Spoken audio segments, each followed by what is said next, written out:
सैकड़ों साल पहले की बात है। एक कस्बे के किनारे दरिया के साथ बनी कच्ची झोंपड़ी में यूसुफ नाम का एक माहीगीर रहता था।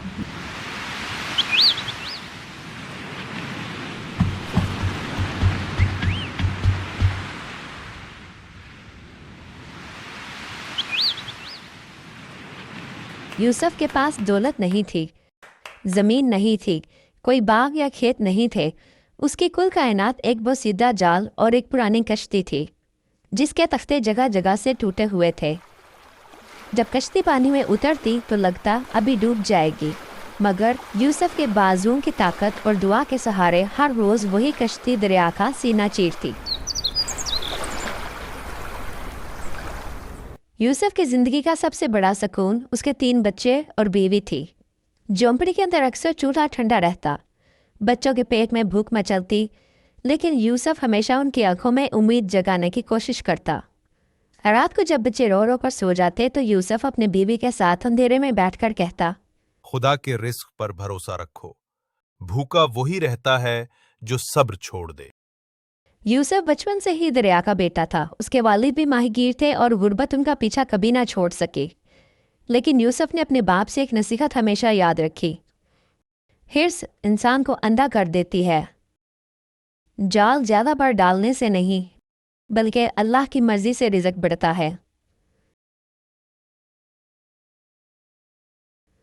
इसीलिए यूसुफ ने अपने दिल में एक कसम खा रखी थी कि वो दिन में सिर्फ 4 बार ही जाल डालेगा। उसके लिए ये एक असूल था, एक ईमान था। उस दिन में यूसुफ सुबह सवेरे अपनी कश्ती लेकर दरिया पर निकला। सूरज की रोशनी पानी पर झिलमिला रही थी और परिंदे उड़ते हुए जैसे उसको दुआएं दे रहे थे। यूसुफ ने पहली बार जाल डाला, दिल में उम्मीद थी कि आज कुछ अच्छी मछलियां मिल जाएंगी। लेकिन जब उसने जाल खींचा तो सिर्फ पत्ते और कचरा निकला। उसका दिल बैठ गया, मगर उसने हौसला नहीं हारा।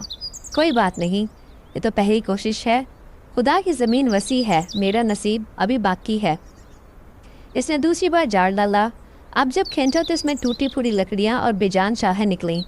यूसुफ के चेहरे पर पसीना आ गया। उसके जहन में अपने भूखे बच्चों के चेहरे उभरे, लेकिन उसने सब्र किया। तीसरी बार उसने जाल दरिया के गहरे हिस्से में डाला। उसकी आंखों में एक अजीब सी इल्तिजा थी, जैसे आसमान की तरफ कह रहा हो, ए मालिक, आज मेरी मेहनत रायगा ना करना। मगर जब जाल खींचा तो इस बार भी खाली निकला। यूसुफ के दिल पर जैसे पहाड़ टूट पड़ा। उसके हाथ कांपने लगे, आंखों में आंसू आ गए। वो जानता था अब सिर्फ एक ही मौका बाकी है। बीवी की उम्मीदें, बच्चों के पेट, सारा बोझ उस एक आखिरी जाल पर था। यूसुफ ने अपने कपकपाते हाथों को दुआ के लिए उठाया। धीरे धीरे उसने बिस्मिल्लाह पढ़कर जाल चौथी बार दरिया में डाल दिया। चंद लम्हों के बाद जब उसने जाल खींचना शुरू किया तो उसका दिल तेजी से धड़कने लगा। ऐसा लग रहा था इस बार किस्मत उस पर मेहरबान हो गई है। मगर जब जाल पानी से बाहर आया तो उसकी आंखें हैरत से खुल गईं। जाल में मछली नहीं थी, बल्कि एक भारी पीतल की सुराही थी जिस पर एक पूरी सिरार मोहर लगी हुई थी। यूसुफ ने सुराही को देखा तो सोचा, ये मछली तो नहीं, मगर शायद इसमें कोई कीमती चीज़ हो, या फिर मैं अगर इसे बेच दूँ तो शायद बच्चों के खाने के लिए कोई चीज़ आ सकती है।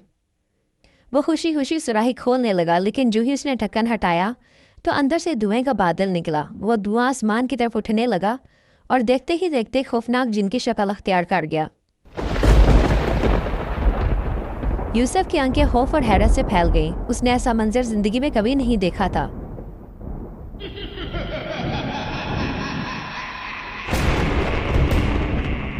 उसका कद दरख्तों से ऊंचा और आंखें अंगारों की तरह दहकती हुई और आवाज बादल की गरज की तरह थी।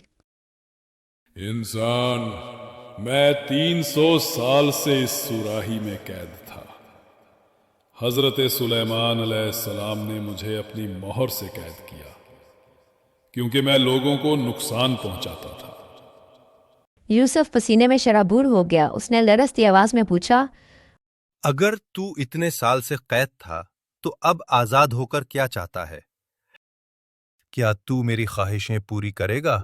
जिन ने अपनी सुर्ख आंखें यूसुफ पर गाड़ दी। पहले 100 साल मैंने ये वादा किया था कि जो मुझे आजाद करेगा मैं उसे दौलत दूंगा। दूसरे 100 साल मैंने कहा कि जो मुझे आजाद करेगा मैं उसे हुकूमत दूंगा।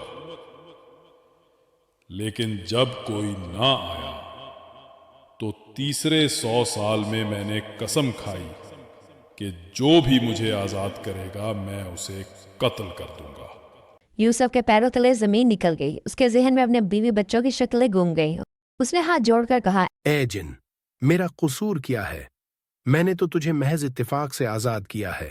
میری بیوی اور بچے بھوک سے تڑپ رہے ہیں، مجھ پر رحم کرو۔ رحم؟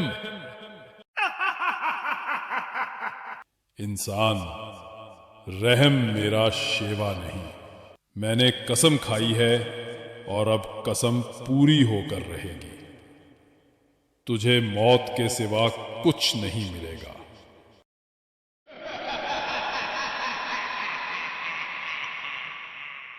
یوسف نے گھبرا کر تیزی سے سوچا اور ایک ترکیب نکالی۔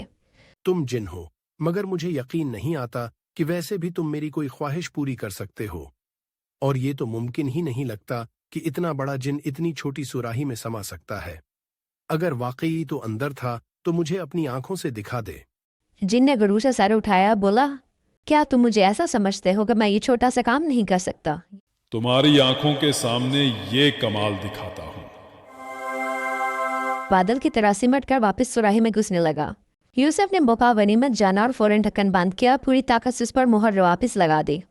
اندر سے جن چیخنے لگا، اس کی آواز گونج رہی تھی، انسان، مجھے باہر نکالو۔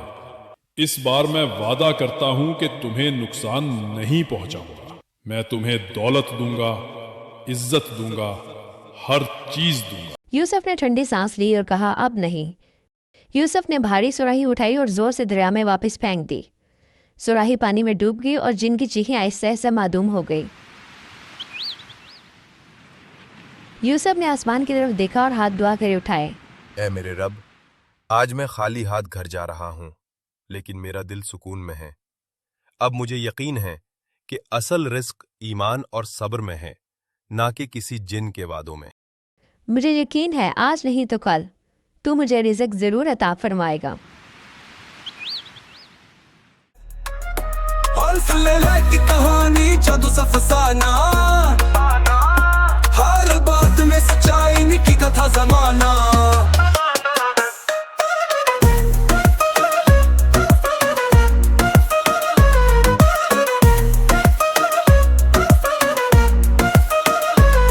ایک لڑکی ہوشیار، عقل میں پیش مارتے سے وہ یوں سنائے، دل چھولے بار بار باتیں، علی بابا کی جادو جیسی راتیں، دی ملائک سے حکمت کی ہیں سوغاتیں۔